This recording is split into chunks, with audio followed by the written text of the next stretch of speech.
When they saw him approach the grand piano, they whispered and smirked. A blind black boy who refused to sit at the bench. What a joke. But what happened next left the entire auditorium speechless. Sometimes, people need their secrets. Especially when the world's already taken so much from them, his mother had said. But Marcus Johnson's secret was about to change everything. What happens when raw talent collides with a system designed to exclude it? This is a story that will make you question everything you thought you knew about ability, opportunity, and the power of music to transcend boundaries. Dear viewer, if you are watching my story for the first time, I humbly request you write the location from where you are watching right now, subscribe this channel and press the bell icon now not to miss the notifications of my daily published new stories. Thank you, and let's dive into the full story. Marcus Johnson's world had always been dark, but never silent.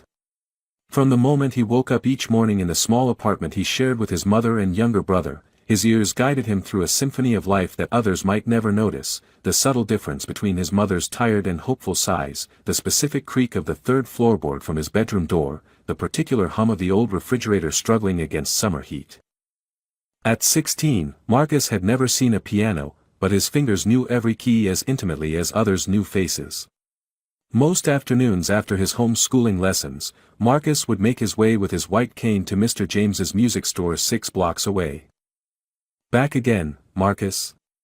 Mr. James called out as the bell above the door announced his arrival. The older man's voice carried the warmth of sweet molasses over gravel. "Yes, sir. Just for an hour, if that's okay." Marcus navigated the familiar path between vintage guitars and drum sets with practiced precision. "You know it is. That old upright in the back room needs someone who appreciates her anyway." This had been their routine for nearly 3 years. Mr. James, one of the few black business owners in the district, had caught Marcus once, fingers dancing across the keys of the store's grand piano after hours. Instead of scolding him, he offered him regular access to the dusty upright in the storage room.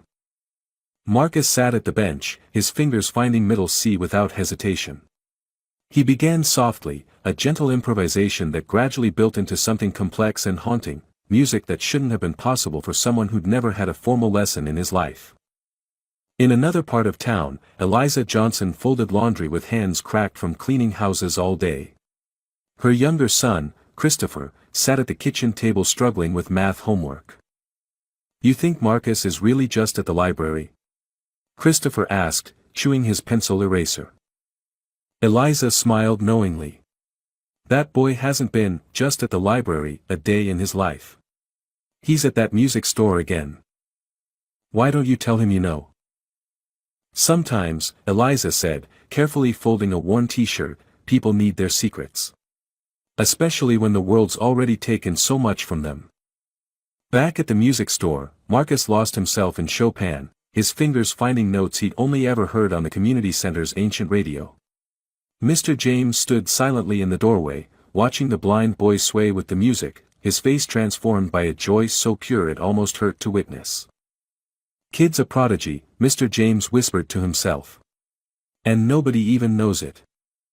As twilight approached, Marcus reluctantly pulled his hands from the keys, the last notes lingering in the air like a promise.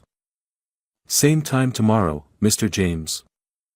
"I'll be waiting," the old man replied, wondering how much longer this extraordinary talent could remain hidden from a world that both needed to hear it and might try to crush it.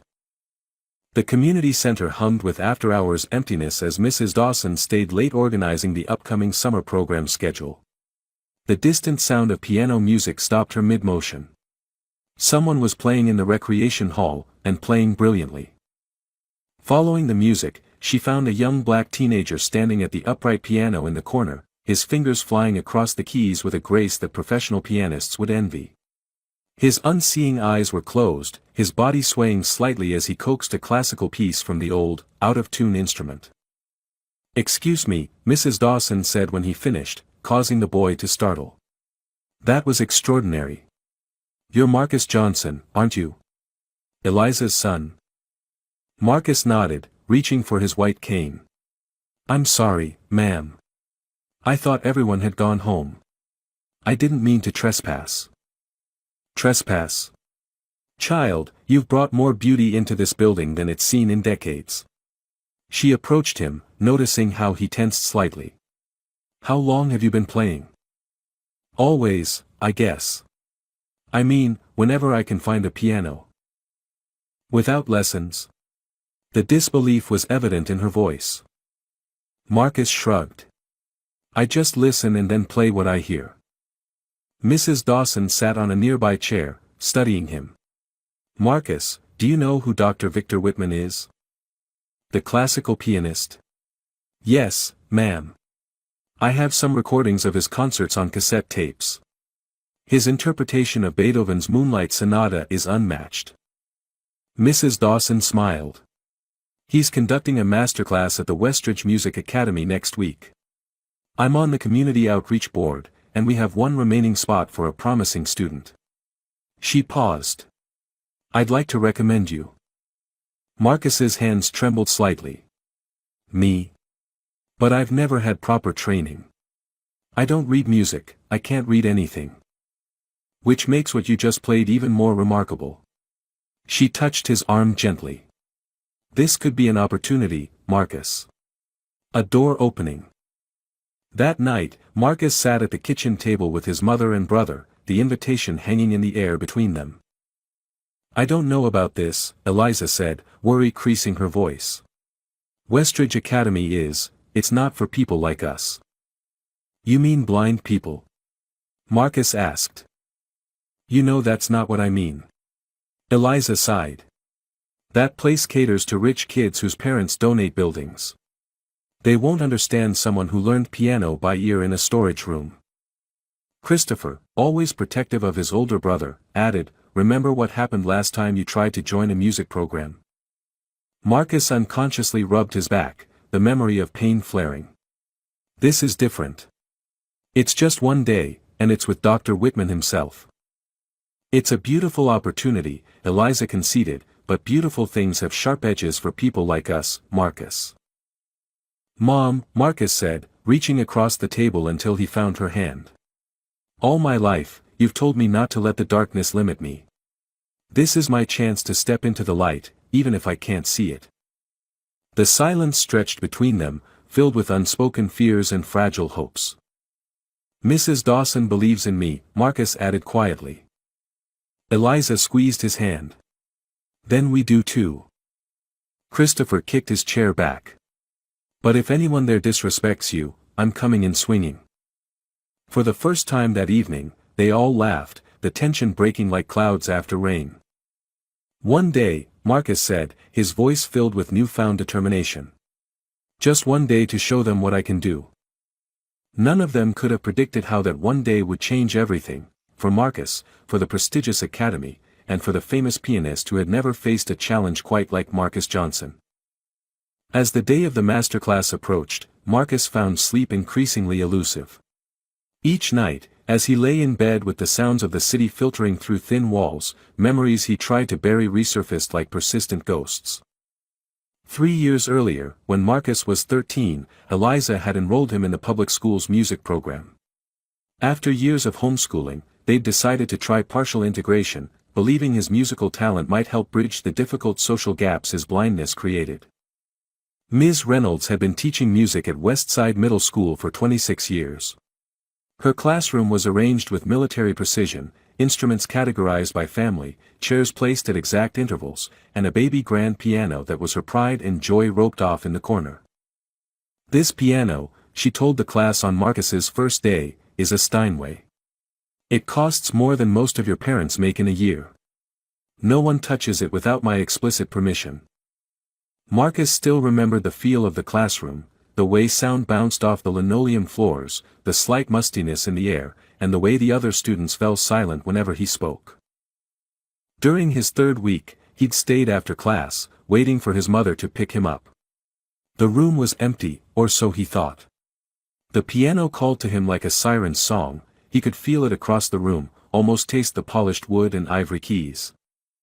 His cane had found the rope barrier, and he'd carefully stepped over it. When his fingers finally touched the keys, it felt like coming home after a long journey. What do you think you're doing? Ms. Reynolds's voice had cut through the room like a whip. Marcus had jumped back. "I'm sorry, ma'am. You just wanted to put your dirty fingers all over a precision instrument." Her heels clicked sharply across the floor as she approached. "Who gave you permission to cross that rope?" "No one, ma'am, but I." "Sit down. Now." The command left no room for discussion. Marcus had found the nearest chair and sat, his heart pounding. "I have worked with all manner of students over my career," Ms. Reynolds had said, her voice dangerously calm, "but I have never encountered such blatant disrespect." "I didn't mean disrespect." The first strike of the wooden ruler across his back had come as a complete shock. The second and third left him gasping. "Perhaps this will teach you to follow instructions," Ms. Reynolds had said between strikes. "Special needs or not, you will learn discipline in my classroom." Marcus had remained silent, tears streaming down his face, refusing to cry out even as the ruler came down twice more. When Eliza arrived 15 minutes later, she found her son sitting perfectly still in the chair, his face wet but composed. "What happened?" she demanded, noticing immediately how carefully he stood. When Marcus told her, the fury that erupted from his gentle mother had shaken the foundations of the school. She'd stormed into the principal's office with Marcus, demanding action, only to be told that Ms. Reynolds was a respected educator with an impeccable record, and that perhaps Marcus had misunderstood the situation due to his disability. "Show them," Eliza had finally said to Marcus, her voice breaking. Reluctantly, he'd lifted his shirt to reveal the angry red welts across his back. The principal had gone pale. "We'll investigate this matter thoroughly, Mrs. Johnson." "You'll do no such thing," Eliza had responded, her voice steel. "You'll fire her today, or I'm going to every news station in this city." Despite the threat, the school had merely placed Ms. Reynolds on paid leave while they investigated. 2 weeks later, she was back in her classroom with nothing more than a reprimand in her file. Marcus never returned to Westside Middle School. Eliza withdrew him immediately, returning to full-time homeschooling despite the financial strain of reducing her work hours. Now, 3 years later, the physical scars had faded, but the memory remained raw. The pain in his back would occasionally flare up, a phantom reminder of the price he paid for touching a piano without permission. As dawn broke on the day of Dr. Whitman's masterclass, Marcus sat on the edge of his bed, fingers tracing the barely perceptible ridges on his back. "You okay in there?" Christopher called through the door. "Yeah," Marcus replied, reaching for his clothes. "Just thinking about that teacher. Mom says if she ever runs into her at the grocery store, they'll be mopping the floor for days." Marcus smiled despite himself. "I'm not thinking about her. I'm thinking about today." But as he dressed carefully in his best clothes, a button-down shirt and slacks that Eliza had saved for months to buy, Marcus couldn't help wondering if he was walking into another Ms. Reynolds situation, another place where his blindness and his skin color would mark him as an outsider before he played a single note. "Not this time," he whispered to himself, straightening his shoulders despite the echo of old pain. "This time will be different." The Westridge Music Academy stood like a fortress of privilege, its stone buildings and manicured grounds speaking of old money and older traditions. As Marcus stepped out of Mrs. Dawson's car, the sounds and smells overwhelmed him: polished wood and lemon oil, distant violin practice, and the subtle rustling of expensive clothing. "The main hall is straight ahead," Mrs. Dawson said, gently touching his elbow. "I'll be right beside you." Marcus nodded, gripping his cane tighter. The whispers started almost immediately as they crossed the courtyard. "Who's that? Is he lost? Why would they bring a blind student to a masterclass?" Marcus kept his face neutral, a skill perfected over years of being discussed as though he couldn't hear. The grand entrance hall echoed with their footsteps as they approached the registration table. "Marcus Johnson," Mrs. Dawson announced. "He's here for Dr. Whitman's masterclass." The registrar's fingers paused over her list. "Johnson? I don't see, oh." Her voice shifted from confusion to realization. "The community outreach selection. Yes, here you are." The way she said, community outreach, made it sound like a regrettable charity case. They were directed to the auditorium where about 20 students and their parents were already seated. As they entered, the conversation dimmed noticeably. A tall, thin man with wire-rimmed glasses approached them, his steps measured and precise. "I'm Headmaster Phillips. You must be Mrs. Dawson from the community board."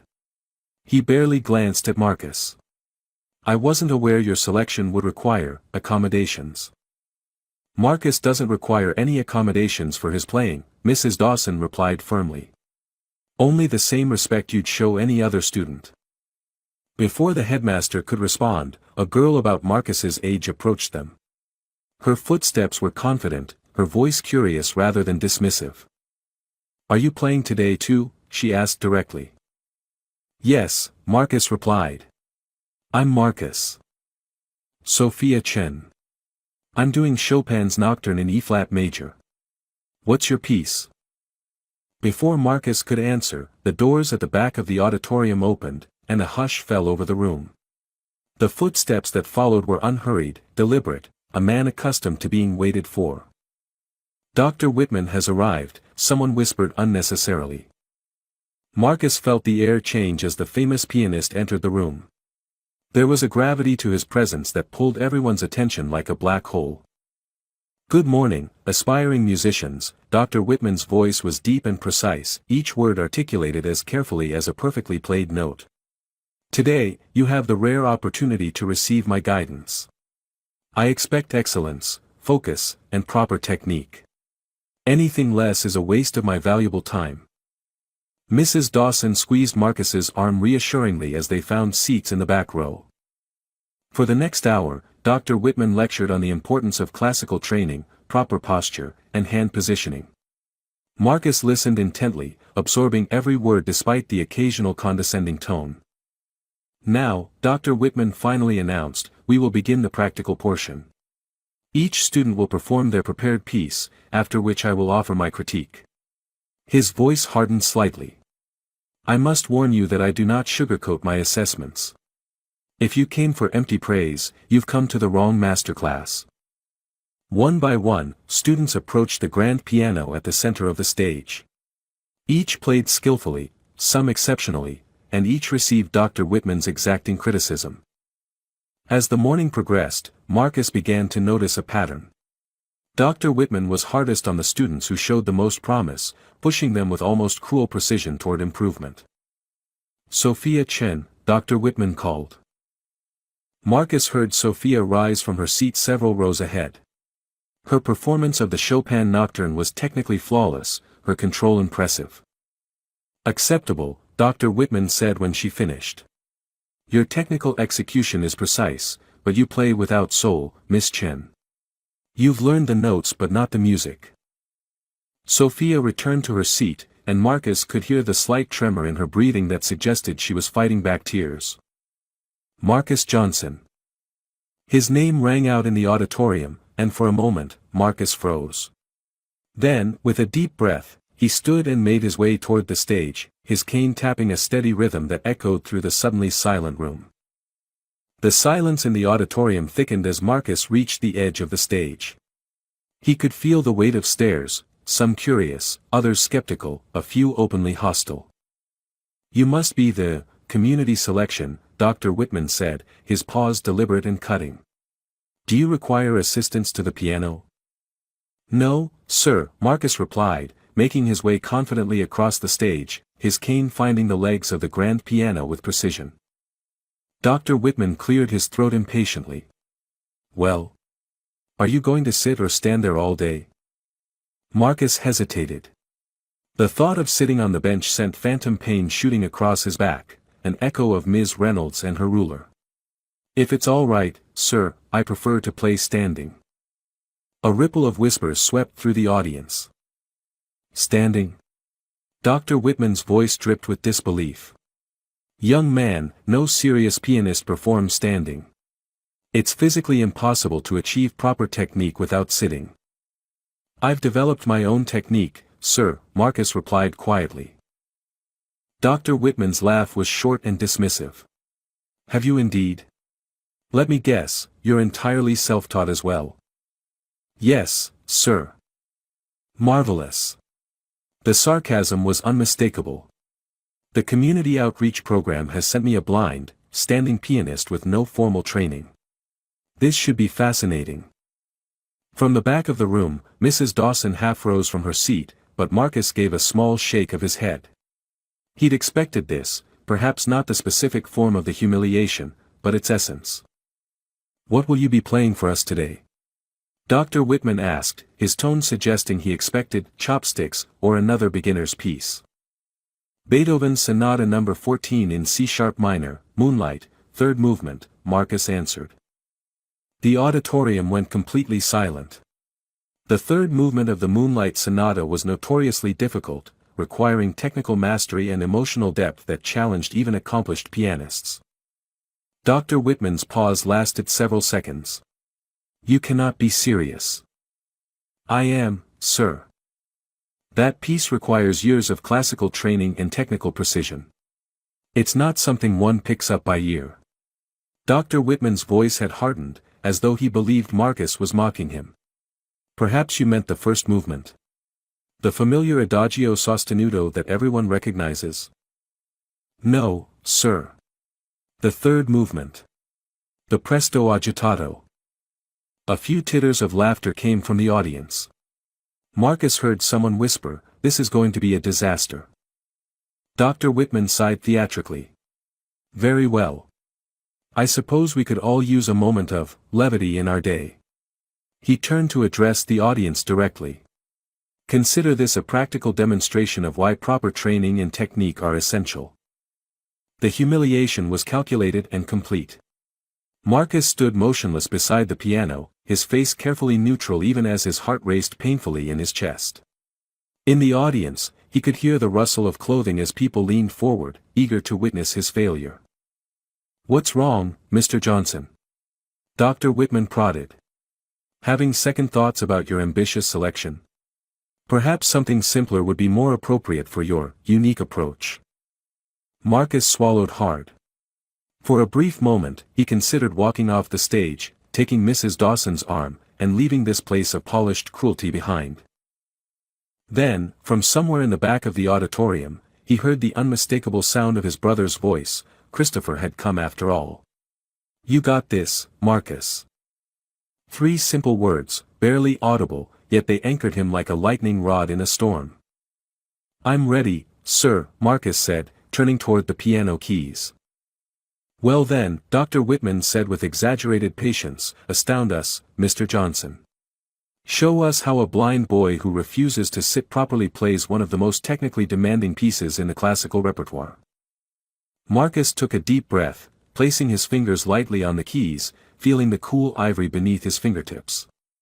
The room around him faded away until there was nothing but himself and the piano, no audience, no Dr. Whitman, no past humiliations or future uncertainties.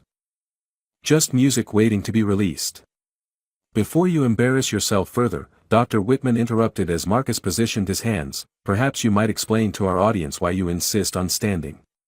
Is it merely a desire to be different, or is there some physical limitation I should be aware of? The question hung in the air like poison, deliberately phrased to force Marcus into either admitting weakness or seeming obstinate. A true no-win scenario crafted by someone who'd made an art of intellectual cruelty. Marcus straightened his shoulders, turning his unseeing eyes toward the famous pianist's voice. I have my reasons, sir. Enlighten us, Dr. Whitman pressed. This is, after all, a masterclass. Your unorthodox approach should at least be explained, if not justified. Marcus hesitated. He never discussed what had happened at Westside Middle School, had never wanted to be seen as a victim. But standing here, before an audience waiting for his humiliation, he realized that silence served his abuser more than himself.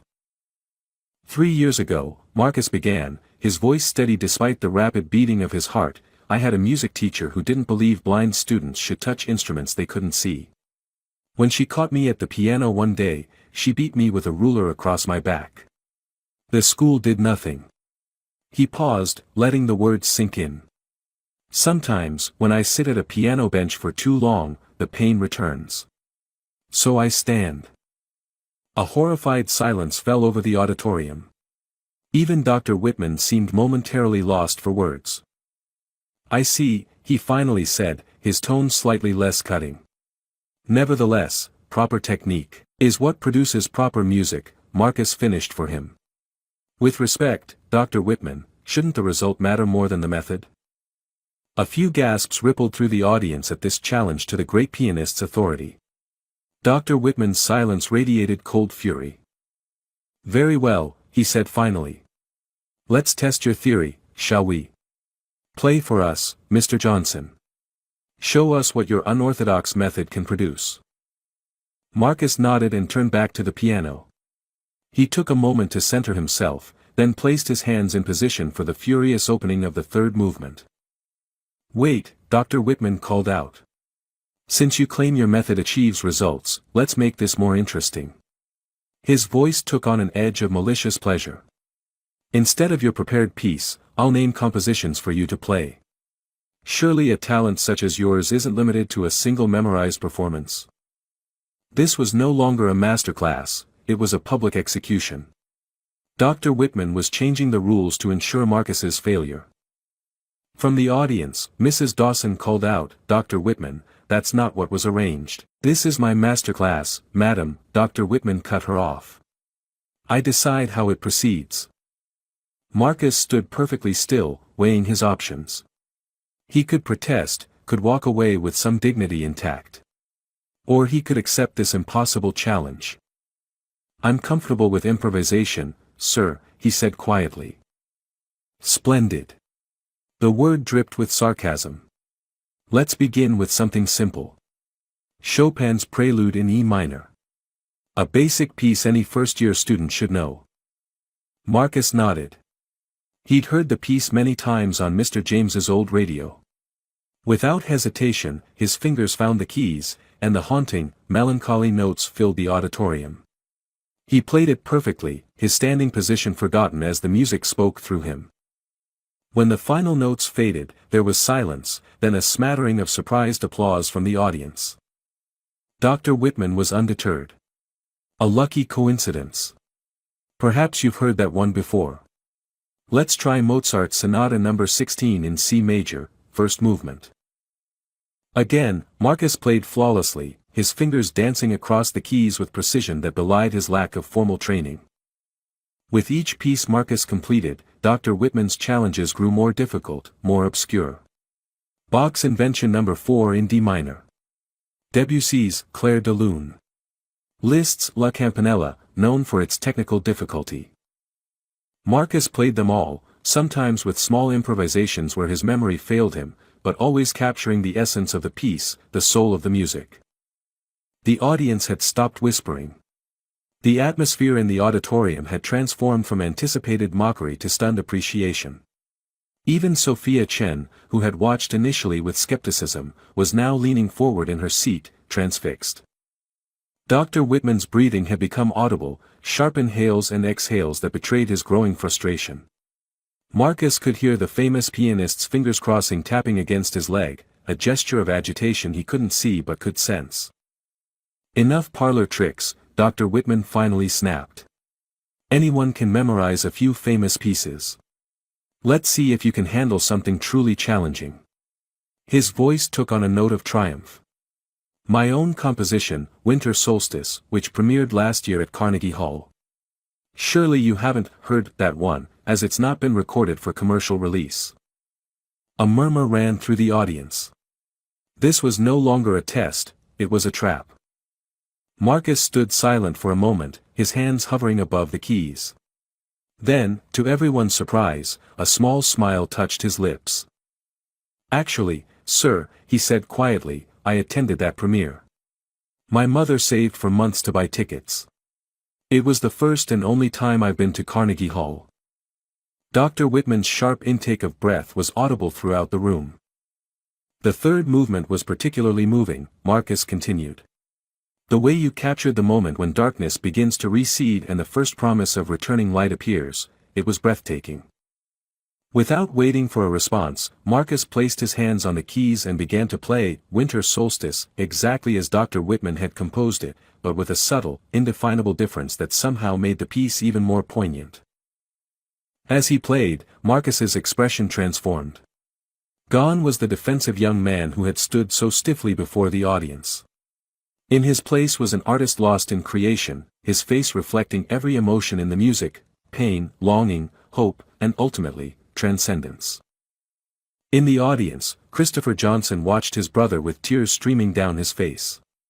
Mrs. Dawson clutched her hands to her chest, vindicated in her belief in this extraordinary young man. And throughout the auditorium, people who had come to witness a humiliation found themselves witnessing a triumph instead. Dr. Victor Whitman stood frozen beside the piano, his carefully constructed world of musical elitism crumbling around him as a blind boy who refused to sit played his most personal composition with shattering beauty.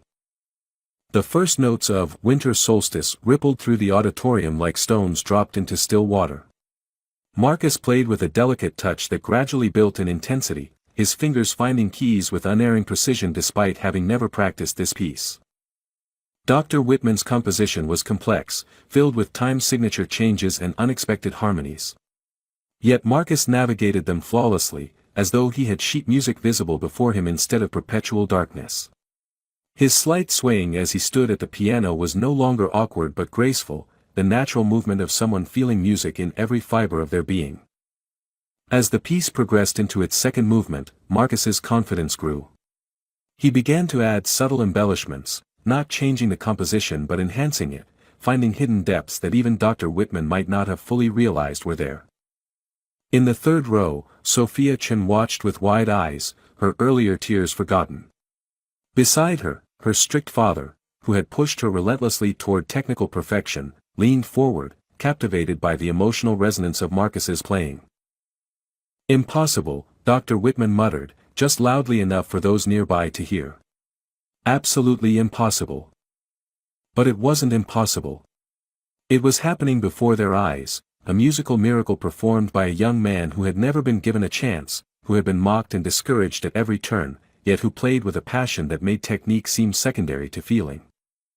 The famous pianist's hands clenched and unclenched at his sides. His composition, his deeply personal expression of artistic identity, was being performed in a way that challenged his very understanding of music. Not better or worse, but different, organic rather than rehearsed, intuitive rather than studied. As Marcus approached the pivotal moment in the third movement, the subtle shift from darkness to light that he had described, he slowed ever so slightly, emphasizing the transition in a way Dr. Whitman himself had never considered. The effect was breathtaking, causing several audience members to audibly gasp. In the back of the auditorium, Christopher Johnson clutched the armrests of his seat. "That's my brother," he whispered fiercely to the stranger beside him. "That's my brother." Mrs. Dawson wiped tears from her cheeks, watching the rigid postures of the academy staff beginning to soften, their expressions shifting from dismissal to disbelief to reluctant admiration. Headmaster Phillips stood against the wall, his arms crossed but his gaze intent. The community outreach program had been his concession to the board's diversity initiatives, a token gesture he'd never expected to amount to anything significant. Now he found himself re-evaluating every assumption he'd made. As the piece built toward its climax, Marcus's playing became increasingly powerful. His whole body seemed engaged in the music, compensating for his standing position with a physical involvement that traditional training would have discouraged but which created a visual performance as compelling as the auditory one. Dr. Whitman's mouth had fallen slightly open, his trademark arrogance temporarily shattered by the undeniable evidence before him. This boy, this untrained, standing, blind boy from the community, was playing his composition with a sensitivity that matched his own. The final movement of Winter Solstice was a technical challenge even for seasoned pianists, with rapid arpeggios and complex chord progressions that required years of training to master. Yet Marcus played it as though the piano was an extension of himself, each note flowing naturally into the next. As he approached the final measures, a hush fell over the auditorium. Every person present seemed to be holding their breath, unwilling to break the spell that had fallen over them. Marcus's fingers danced across the keys one last time, drawing out the final chord with exquisite control, letting it hang in the air before slowly, reluctantly, lifting his hands from the piano. For 3 heartbeats, absolute silence reigned. Then the applause began, tentative at first, then building into a thunderous ovation. Students and parents rose to their feet, their faces alight with the pure joy that comes from witnessing something truly extraordinary. Only Dr. Whitman remained motionless, his face a battlefield of conflicting emotions, professional pride warring with humility, prejudice yielding to respect. In this unguarded moment, he looked older, smaller somehow, as if the armor of reputation he'd worn for decades had suddenly grown too heavy to bear. Marcus stood still beside the piano, his unseeing eyes wide with surprise at the response. A small, hesitant smile began to form on his lips as the applause continued, washing over him like a cleansing rain after years of drought. In this moment, standing ovation echoing around him, Marcus Johnson was no longer the blind boy, no longer the community outreach student, no longer the victim of Ms. Reynolds' cruelty. He was simply a musician who had been heard at last. As the applause gradually subsided, Marcus remained at the piano, his fingers lightly resting on the keys. The audience settled back into their seats, a new energy humming through the auditorium, the collective electricity of people who have witnessed something extraordinary and are hungry for more. Dr. Whitman cleared his throat. When he spoke, his voice had lost some of its imperious edge. "That was an interesting interpretation of my piece, Mr. Johnson. It wasn't praise, not exactly, but the absence of criticism from the notoriously critical pianist spoke volumes." "Thank you, sir," Marcus replied. "Your composition inspired me." "Indeed." Dr. Whitman seemed to struggle with what to say next, his carefully constructed script for the day in tatters. "Perhaps you might play something of your own choosing now." Marcus nodded, taking a deep breath. "I'd like to play something I composed myself. I call it Shadows and Light." Without waiting for a response, Marcus began to play. The opening notes were hesitant, almost painfully so, simple minor chords that spoke of confusion and isolation. As a musical narrative, it began in darkness, the soundtrack of a child trying to make sense of a world he could not see. As Marcus played, the memories flooded back, not just for him, but painted so vividly in sound that the audience could almost see them too. The music shifted, becoming more complex, more urgent, the moment of discovery when he'd first touched a piano, the revelation that in music, blindness was no barrier. The joy in those passages was palpable, bright major chords breaking through the earlier melancholy like sun through clouds. Then came a jarring discord, harsh, sudden notes that made several audience members flinch. The music became chaotic, frightening, a perfect auditory representation of violence and betrayal. This was Ms. Reynolds and her ruler, this was pain and humiliation and the shattering of trust. In the third row, Sophia Chin covered her mouth with her hand, tears streaming down her face as she understood what Marcus was showing them. This wasn't just music, it was autobiography in sound, more honest than words could ever be. Dr. Whitman stood rigid beside the piano, his face pale. As a master of musical expression, he could not fail to recognize the story being told, the injustice, the suffering, the resilience that followed. His own arrogance from earlier seemed to reflect back at him through Marcus's composition, an uncomfortable mirror he could not look away from. The music changed again, becoming quieter but not calmer, a steady, determined progression that spoke of survival, of finding one's way forward in darkness both literal and metaphorical. It was music of practice in back rooms, of playing on out-of-tune pianos when no one was listening, of holding on to a dream when the world offered no encouragement. As Marcus approached the piece's conclusion, the complexity increased exponentially. His fingers flew across the keys and passages that would challenge any classical pianist, yet there was nothing showy about his technique. Each note served the story, the emotion, the truth he was sharing. The final movement began quietly, building slowly toward a resolution that was neither triumphant nor defeated, but something more nuanced, a hard-won peace, a tentative hope. The last chord hung in the air, neither major nor minor but somewhere in between, suggesting a story still unfolding, a journey not yet complete. When Marcus lifted his hands from the keys, the silence that followed was different from before, not shocked but reverent, as if the audience needed time to process what they had just experienced.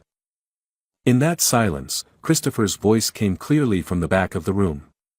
That's what happened to him. That's what they did to my brother. His words broke the spell. Suddenly, people were turning in their seats, looking from Christopher to Marcus, the full realization dawning on their faces. Dr. Whitman spoke first, his voice uncharacteristically subdued. Mr. Johnson, you have experienced something no student should ever endure. Many have endured worse, sir, Marcus replied softly. Perhaps. But few could transform such an experience into art of this caliber. Dr. Whitman hesitated, then added, your technique is unorthodox, but your musicality is undeniable. From her seat, Mrs. Dawson watched the famous pianist struggling with his preconceptions, with the gulf between what he had expected and what he had received. She saw the moment when professional admiration began to overcome personal pride, the slight softening around his eyes, the unconscious nod of recognition. Headmaster Phillips stepped forward from the wall where he had been standing. Young man, where did you receive your training? Before the incident you referenced. I didn't, sir, Marcus answered. I taught myself by listening. Mr. James at the music store let me practice on his piano. The community center let me use theirs sometimes too. A murmur ran through the audience, parents who had spent thousands on lessons for their children, students who had practiced for hours daily under strict tutelage. The idea that such talent could exist without formal training challenged everything they believed about musical education. Sophia Chen raised her hand, then realized Marcus couldn't see it and spoke instead. How do you know where the keys are without looking? I have to watch my hands when I play difficult pieces. Marcus smiled slightly. I don't know how to explain it. I just feel where they should be. The piano makes sense to me in a way that. He paused, searching for words. In a way that many other things don't. Dr. Whitman was watching Marcus with an intensity that had nothing to do with his earlier contempt. He was seeing the young man clearly for the first time, not as a curiosity or an inconvenience, but as a musician whose gift demanded respect. Mr. Johnson, he said finally, I believe I owe you an apology. The words fell into the silent auditorium like stones into deep water. Victor Whitman, whose scathing reviews had ended careers, whose masterclasses were infamous for reducing confident pianists to tears, had never been known to apologize to anyone. Marcus turned toward the sound of Dr. Whitman's voice, his expression a mixture of surprise and something else, a cautious, hesitant hope that this moment might represent not an ending but a beginning. Dr. Whitman's apology hung in the air, unprecedented and incomplete. The famous pianist seemed to be wrestling with his own pride, struggling to form words that had never been part of his vocabulary. Your playing is. He began, then stopped, frowning. That is to say, despite your lack of formal training, you have somehow managed to. Marcus waited patiently, his hands resting lightly on the piano keys. The tension in the room was palpable as everyone watched the great Victor Whitman, a man whose cutting critiques were legendary, fumble for words of praise. From the audience, a voice called out, Sophia Chen, her usual reserve broken by the extraordinary events of the morning. He's brilliant. That's what Dr. Whitman is trying to say. A ripple of agreement passed through the auditorium. Parents and students who had initially viewed Marcus with skepticism or pity were now looking at him with unmistakable admiration. Dr. Whitman's jaw tightened momentarily, unused to being interrupted or interpreted. Then, surprisingly, he nodded. Yes, Ms. Chen. That is essentially what I was attempting to articulate. He turned back to Marcus, his analytical mind clearly trying to reconcile what he was hearing with what he had always believed about musical education. Mr. Johnson, your gift is extraordinary. But imagine what you might achieve with proper training, with an understanding of music theory, with techniques refined through centuries of classical tradition. It was both a compliment and a qualification, an acknowledgement of Marcus's talent coupled with an insistence that the traditional path remained superior. Marcus considered his response carefully. I would welcome the opportunity to learn more, sir. I've never claimed that my way is the only way or even the best way. I just didn't have access to other options. The simple dignity of this reply seemed to affect Dr. Whitman more than any defense or counterargument might have. He looked slightly abashed, an expression so unfamiliar on his face that several longtime students exchanged glances of disbelief. "Perhaps," Dr. Whitman said, "you might play one more piece for us. Something challenging, Rachmaninoff, perhaps." His Piano Concerto No. 3 is considered one of the most technically demanding pieces in the repertoire. This was no longer a setup for humiliation but a genuine test, an opportunity for Marcus to prove that his previous performances weren't flukes or limited to certain composers. "I know parts of it," Marcus admitted. "I've never heard the full orchestral accompaniment, only piano reductions on recordings." "Play what you know," Dr. Whitman instructed, his tone now that of a teacher rather than a tormentor. Marcus nodded and began the famous opening theme of Rachmaninoff's Third, deceptively simple notes that quickly gave way to cascading arpeggios and thunderous chords. As he played, his body swayed with the music, compensating for his standing position with movements that would have been condemned in a traditional setting but which seemed perfectly natural, even necessary, for his unique approach.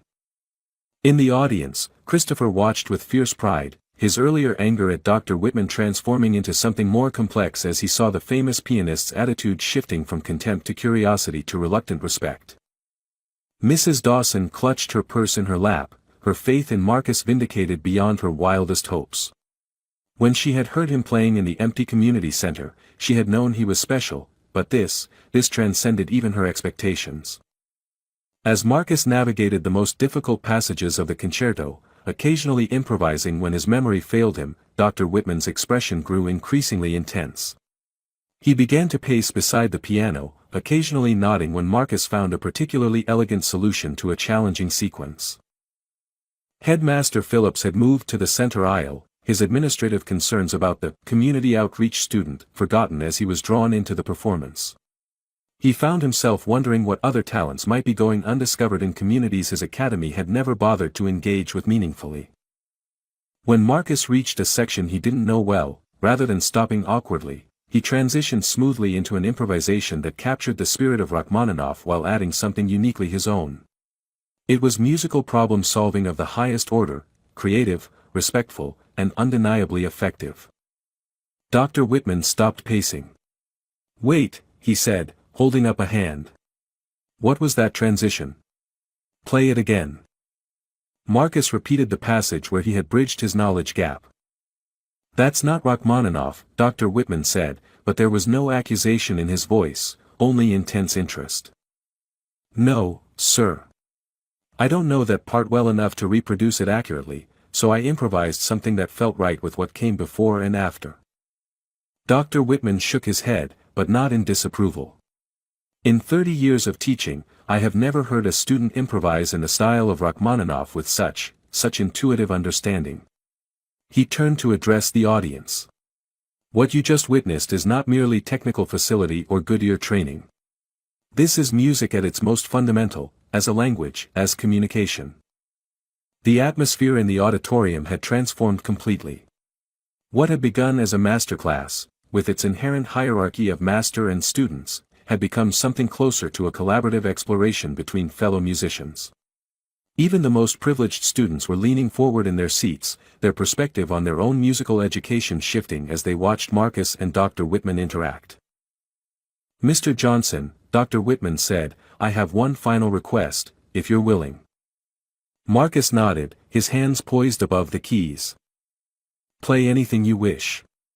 Not for evaluation or demonstration, simply for the joy of it. Play as you would if you were alone with the piano and no one was listening."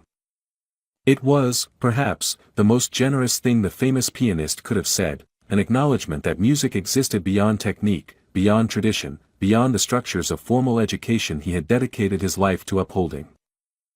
Marcus smiled, a full, genuine smile that transformed his face. He took a deep breath and began to play. As Marcus's fingers danced across the keys, playing now purely for the joy of music, Mrs. Dawson rose quietly from her seat and made her way to the front of the auditorium.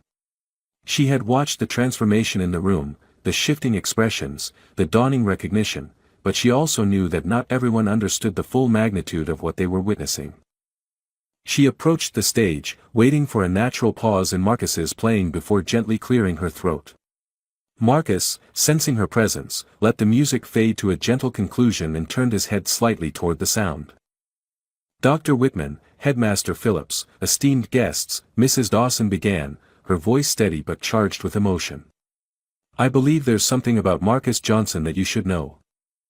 The audience, already captivated by the morning's unexpected turns, went completely still. Marcus lost his sight at the age of 3 from a condition that could have been treated if his family had had access to proper healthcare.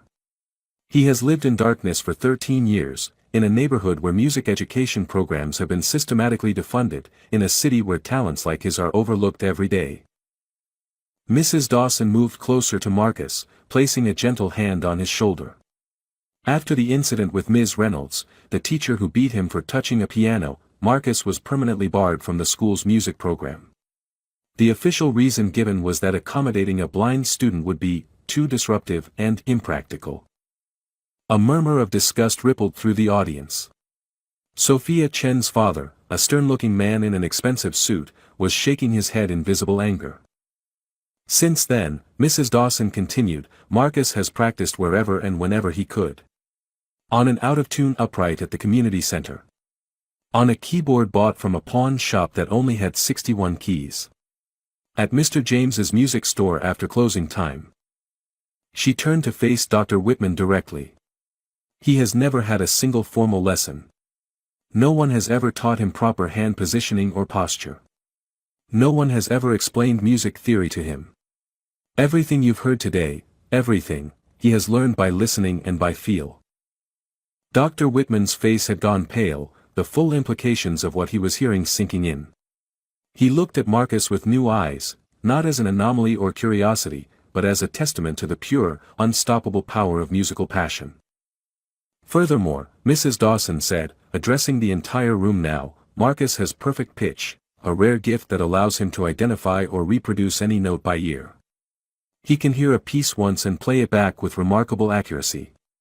But even more extraordinarily, he can feel the emotional intention behind the music, can understand what the composer was trying to express beyond the notes on the page. She paused, looking out at the audience of privileged students and their parents. I wonder how many of you have had to fight for your musical education. How many of you have been told that music isn't for people like you? How many of you have had to teach yourselves in secret, stealing moments with instruments because no one would give you proper access? The silence that followed was profound. Several parents looked uncomfortable, shifting in their expensive seats, perhaps thinking of the thousands they had spent on lessons their children sometimes resented attending. Headmaster Phillips stepped forward, his administrative facade cracking to reveal genuine emotion. Mrs. Dawson, are you telling us that this young man has received no formal training whatsoever? None, she confirmed. No lessons, no theory classes, no sheet music, which he couldn't read anyway. Just his ears, his hands, and his extraordinary mind. Dr. Whitman had begun pacing again, his worldview visibly restructuring itself in real time. For decades, he had preached the gospel of rigorous classical training, had dismissed self-taught musicians as dilettantes. Now, confronted with undeniable evidence to the contrary, the famous pianist seemed almost disoriented. This is impossible, he murmured, but without conviction. With respect, sir, Marcus spoke up, his voice quiet but clear, music has never felt impossible to me. It's been the one thing in my life that always made perfect sense, like a language I was born knowing how to speak. From the back of the auditorium, Christopher Johnson called out, tell them about the compositions, Marcus. Tell them how many you've written. Marcus ducked his head slightly, a gesture of modesty. I've composed 23 pieces. Mostly for piano, but some for small ensembles, at least, how I imagine small ensembles would sound. I've never had the chance to hear them played by actual musicians. This revelation sent another shock wave through the room. Composing without formal training in music theory was remarkable enough, doing so without being able to see or read notation was almost beyond comprehension. Dr. Whitman had stopped pacing.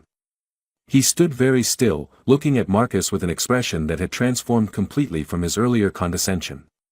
When he finally spoke, his voice had lost all its performative authority, revealing instead a simple, human wonder. "Mr. Johnson," he said, "I have been teaching music for 30 years. I have worked with students from the most prestigious conservatories in the world. I have judged international competitions and consulted on curriculums. And I can say, without qualification, that you possess one of the most natural musical gifts I have ever encountered." The famous pianist moved closer to Marcus, seeming almost hesitant now. "Your technique is unorthodox, yes. Your approach defies conventional wisdom in many ways. But the result, the music itself, cannot be denied." He turned to address Headmaster Phillips. "This young man deserves the best musical education available. Not to correct him or conform him to traditional methods, but to give him tools to expand his already remarkable abilities." Headmaster Phillips nodded slowly, his administrator's calculator already running in his head, the prestige of discovering such a talent, the potential for the Academy's reputation, the diversity initiative requirements satisfied in one dramatic stroke. But before he could speak, Sophia Chin stood up from her seat. "Excuse me," she said, her voice strong despite her usual shyness. "Before everyone starts planning Marcus's future, I think there's something else we should address." All eyes turned to the young pianist, who had performed so flawlessly earlier but had been overshadowed by Marcus's extraordinary story. What happened to Marcus, being beaten for touching a piano, being excluded from music education because he's blind, that's not just wrong, it's criminal. And it makes me wonder how many other talented people we never get to hear because they don't have access to what all of us take for granted. She gestured around the ornate auditorium with its crystal chandeliers and gold leaf moldings. If someone with Marcus's gifts almost slipped through the cracks, how many others have we lost completely?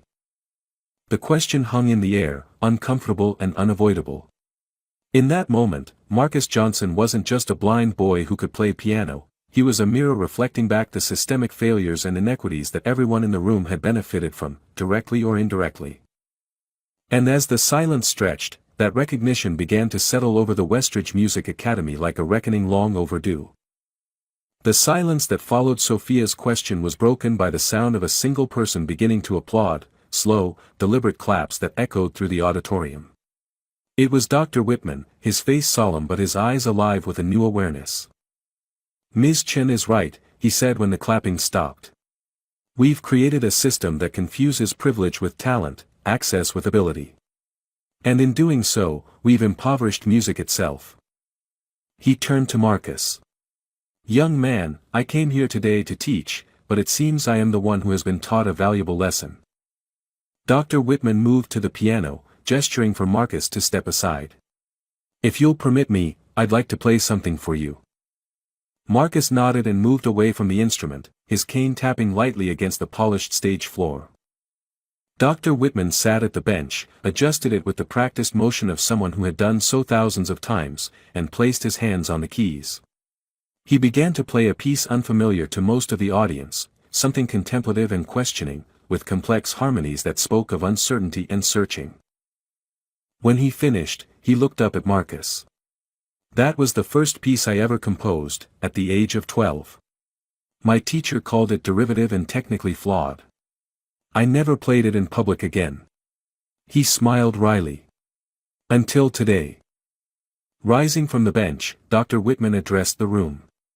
"We've all been complicit in perpetuating the myth that there is only one path to musical excellence, the path that most of us in this room have followed. But Mr. Johnson has demonstrated that music finds a way, even when every door is closed." He gestured toward Marcus. "I would be honored if you would play my composition, Winter Solstice, once more. Not as a test this time, but as a conversation between musicians."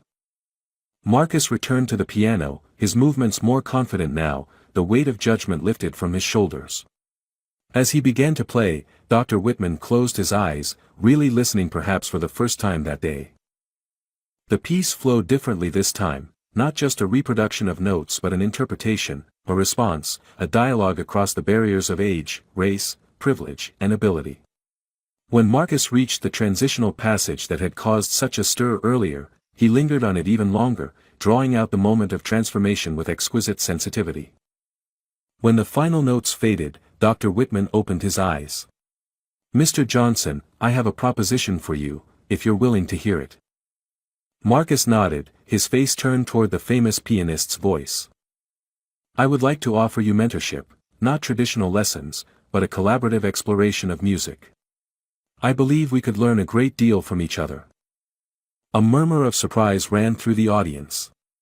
Victor Whitman, notorious for his selectivity, had never publicly offered to mentor a student before. "And," Dr. Whitman continued, "I would like to commission you to compose a piece for my next concert series. A piece that tells your story, in your voice." Marcus's expression was one of disbelief. "Sir, I don't know what to say." "Say yes," Christopher called from the back of the room, causing scattered laughter to break the tension. Marcus smiled in his brother's direction. "Yes. Thank you, Dr. Whitman." Headmaster Phillips stepped forward, smoothly inserting himself into the moment. Westridge Academy would, of course, be honored to offer Mr. Johnson a full scholarship, effective immediately. The offer hung in the air, tempting and problematic at once. Marcus turned toward Mrs. Dawson, a question in his expression. Understanding his silent query, she said quietly, "It's your decision, Marcus. But remember, institutions rarely change unless they're forced to." Marcus nodded and turned back toward Headmaster Phillips. "Sir, I appreciate the offer, but I would need to know what changes Westridge is willing to make to become truly inclusive. How many other students from my community would receive similar opportunities? What accommodations would be made for my blindness and for others with disabilities? How would you ensure that what happened to me with Ms. Reynolds never happens to anyone else?" The headmaster blinked, clearly unprepared for conditions rather than grateful acceptance. "Well, those are complex questions that would require board approval and policy revisions, which is exactly why they need to be asked," Sophia interrupted, standing again. "I've been a student here for 4 years, and I've never seen a single blind student, or anyone who uses a wheelchair, or anyone from Marcus's neighborhood." She looked around at her fellow students. "Have any of you?" The silence was answer enough. Marcus spoke into that silence, his voice steady and dignified. "I would be honored to study here, Headmaster Phillips. But not as an exception or a token. I want to be part of opening this door wider, not just slipping through it myself." Dr. Whitman's expression reflected a new respect, not just for Marcus's musical gifts but for his integrity.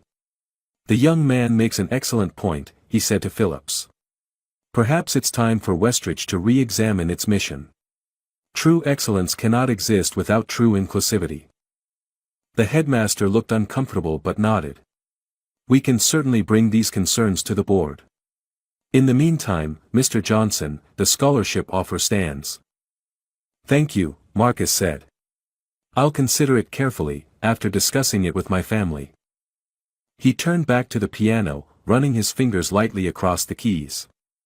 "With your permission, I'd like to play one more piece, something I composed last year during a particularly difficult time." Without waiting for a response, Marcus began to play. The piece started with a simple, haunting melody in the minor key, a musical expression of isolation and yearning. Gradually, other musical voices entered, creating a complex conversation of interweaving themes. The composition built toward a resolution that wasn't triumphant but hopeful, possibility rather than certainty. As the final notes faded, there was no immediate applause, only a collective held breath as the audience absorbed what they had experienced. Then, slowly, people began to rise to their feet, first Sophia, then her father, then a ripple effect across the auditorium until everyone was standing, including Dr. Whitman and Headmaster Phillips. The ovation continued as Marcus stood beside the piano, his expression a mixture of joy and disbelief. This moment, this recognition, was what he had dreamed of during countless hours of practicing alone, of being told his dreams were impossible, of finding ways to persevere when all doors seemed closed. Christopher rushed to the stage, enveloping his brother in a fierce hug. Mrs. Dawson dabbed at her eyes with a handkerchief, watching her faith in Marcus's talent vindicated beyond her wildest hopes. And in that moment, the blind boy who had been mocked by a famous pianist had indeed silenced everyone, not with shame but with beauty, not with retribution but with transcendence. The applause continued, becoming something more than approval, a collective acknowledgement that something fundamental had shifted in that room, that none of them would see music, or ability, or possibility in quite the same way again. 3 months after the masterclass that changed everything, Marcus Johnson stood in the wings of Westridge Academy's Grand Hall, listening to the murmur of the gathering audience. His fingers moved in silent practice, playing invisible keys, while his mind ran through the composition he was about to premiere. "Nervous?" Sophia Chen asked, approaching quietly. Marcus smiled in the direction of her voice. "Terrified. But in a good way." "You're going to be amazing," she assured him. "The piece is extraordinary." Over the past months, their initial cautious acquaintance had blossomed into a genuine friendship. Sophia had become one of Marcus's strongest advocates at Westridge, where he now attended 3 days a week as part of a new community outreach initiative that had expanded beyond token gestures to meaningful inclusion. 5 minutes, Mr. Johnson, the stage manager called softly. Marcus nodded, his hand tightening slightly on his cane. The door to the wings opened, and familiar footsteps approached, Dr. Whitman, his mentor and now, improbably, his friend. "Ready?" the famous pianist asked. "As I'll ever be," Marcus replied. Dr. Whitman chuckled. "I still get nervous before performances. The day that stops is the day I should retire." He adjusted Marcus's tie slightly. "Remember what we discussed, let the music breathe. Don't rush the transitional passages." "Yes, sir." "And Marcus?" Dr. Whitman's voice softened. "I am immensely proud of you." Before Marcus could respond, the stage manager returned. "It's time." With Sophia's hand lightly guiding his elbow, Marcus made his way onto the stage. The applause that greeted him was warm and enthusiastic. He could sense his mother and brother in the front row, could feel their pride radiating toward him like physical warmth. As he reached the piano, he handed his cane to Sophia and oriented himself, running his fingers lightly over the keys to confirm his position. Then, to everyone's surprise, he pulled the bench out and sat. A collective murmur ran through the audience. For months, even as he studied with Dr. Whitman and composed new works, Marcus had continued to play standing up, his back pain from Ms. Reynolds's beating having become as much psychological as physical. Taking a deep breath, Marcus placed his hands on the keys and began to play his new composition, Bridges. The piece told a story, his story, but transformed through music into something universal. It spoke of isolation and connection, of barriers and passages across them, of darkness inhabited so fully that it became a kind of sight. It incorporated elements of classical structure, jazz improvisation, and something entirely his own, a voice as unique as his journey. As he played, Marcus felt the years of pain and limitation falling away. The bench beneath him was no longer an instrument of confinement but a choice, his choice. The academy around him was no longer a fortress of exclusion but a changing institution, one that had been forced to confront its own limitations. In the audience, Headmaster Phillips watched with complex emotions. The past 3 months had been challenging for Westridge. Marcus's story had sparked uncomfortable questions, had forced policy changes and accountability measures. But it had also brought new energy, new perspectives, and a level of genuine excellence that transcended the narrow definitions the Academy had previously upheld. Next to Eliza and Christopher Johnson sat Mr. James from the music store, his eyes glistening with tears of pride. Beside him was Mrs. Dawson, whose recognition of Marcus's talent had been the first bridge across the chasm of opportunity. In the back row, watching with an inscrutable expression, sat Ms. Reynolds. She had come uninvited, drawn by rumors of her former student's extraordinary talent and rising fame. As Marcus played, her rigid posture gradually softened, her hands unclenching in her lap as music accomplished what no amount of accusations or recriminations could have, forcing her to confront the human cost of her cruelty. When the final notes of Bridges faded, there was a moment of profound silence, as if the audience needed time to return from the journey Marcus had taken them on. Then the applause began, thunderous, joyful, affirming. Marcus rose from the bench, his face alight with the pure joy of creation recognized and valued.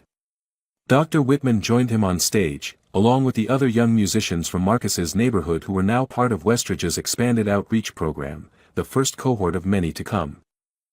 As they took their bows together, Marcus realized that this was never just about him. His talent had opened a door, but the real victory would be keeping that door open, widening it, ensuring that no other child with gifts to share would be left outside because of circumstance or prejudice. The standing ovation continued as Marcus found his way to the edge of the stage where his mother waited, arms outstretched. As she embraced him, she whispered in his ear, "You did it, my son. You changed their world." Marcus shook his head slightly. "We're just beginning to change it, Mom. But yes, it's a start." And as the applause washed over them, Marcus Johnson, no longer defined by his blindness or by others' limited perceptions, stood tall in the light of possibility that he had helped create, not just for himself but for all those who would follow. The blind boy who had once been mocked had indeed silenced everyone. But more importantly, he had given them something new to hear, the sound of barriers falling and bridges being built, note by transformative note. Dear friend, thank you for staying until the end of Marcus's journey. Stories like this remind us that talent exists everywhere, but opportunity doesn't. Every day, extraordinary gifts go undiscovered simply because of who someone is or where they come from. We can all be like Mrs. Dawson, recognizing potential and helping build bridges across the divides of privilege. If this story touched your heart, please like this video and subscribe to our channel for more content that celebrates resilience, challenges injustice, and reminds us of our shared humanity. Together, we can create a world where no one's music goes unheard.